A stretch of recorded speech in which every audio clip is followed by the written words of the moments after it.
So hello everyone, कैसे हैं आप सभी। आशा करती हूँ आप सभी बहुत अच्छे होंगे और अपनी तैयारी को ज़बरदस्त तरीके से कर रहे होंगे। सो गाइस, आज हम लोग बात करने वाले हैं कि जो आप देख रहे होंगे थंबनेल पे कि मॉक टेस्ट में जो नंबर है आरडब्ल्यू के मॉक टेस्ट में, तो पहले कितना कम नंबर आता था और अभी फ़िलहाल ठीक है, और ऐसा क्या किया मैंने कि अब मेरा नंबर थोड़ा-सा बढ़ गया है, ठीक है।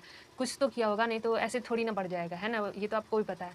तो आज मैं आपको बताने वाली हूँ कि जो मॉक टेस्ट में नंबर इंक्रीज़ कैसे करना है और आपको क्या-क्या फ़ॉलो करने होंगे, कुछ टिप्स हैं जिसे आप फ़ॉलो करके अपना जो नंबर है बढ़ा सकते हैं, ठीक है? और सब्जेक्ट वाइज़ भी मैं आपको बताने वाली हूँ। तो वीडियो में बने रहिएगा, अंत तक बने रहेंगे तो आपके लिए अच्छा होगा। तो चलिए शुरू करते हैं।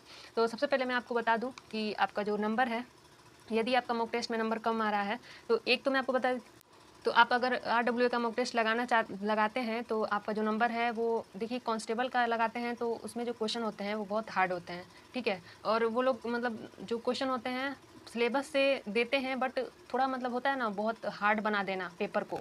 तो वो लोग वैसा प्रयास करते हैं और देखना चाहते हैं और सबको बताना चाहते हैं कि उनका ही पेपर सबसे अच्छा है। तो ऐसा बिल्कुल नहीं है। यदि आपका आरडब्ल्यूए का मॉक टेस्ट दे रहे हैं और उसमें आपका नंबर कम आ रहा है, तो आप एक काम करिए, आप दूसरी जगह मॉक टेस्ट एक बार दीजिए और उसमें देखिए कि आपका नंबर कितना फ़र्क पड़ रहा है, ठीक है? यदि आपका मान लीजिए कि आपका आरडब्ल्यू के मॉक टेस्ट में 140 नंबर आ रहे हैं, ठीक है? नंबर की बात कर रही हूँ, और यदि कहीं और आप मॉक टेस्ट दे रहे हैं तो आपके 170 नंबर आ रहे हैं, ठीक है?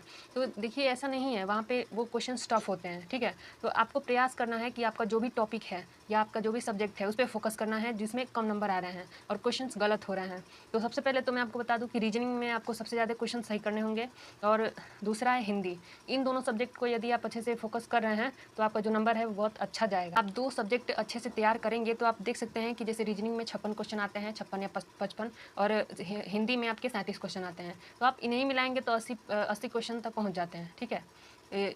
तो मैं आपसे बात कर लेती हूँ कि 80 से ज़्यादा हो जाते हैं। तो दूसरी बात कि आपको इन दोनों सब्जेक्ट पे ज़्यादा फ़ोकस करना है।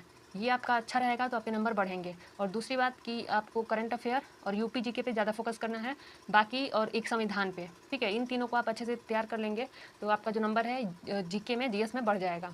और रही बात मैथ्स की, तो मैथ्स में आपको एक ही चीज़ बताऊँगी कि आप आदित्य रंजन सर से पढ़ लीजिए, क्योंकि मुझे नहीं लगता कि कोई और आपको समझा पाएगा जिन्हें मैथ्स नहीं आता, ठीक है? तो मैंने उनसे पढ़ा है और उन्हीं से पढ़ती हूँ, तो आदित्य रंजन सर का सबसे बेस्ट है, आप उनसे पढ़ सकते हैं। तो आपका जो नंबर है मॉक टेस्ट में, जो भी पढ़ रहे हैं, आप उस चीज़ को रिवीजन करिए।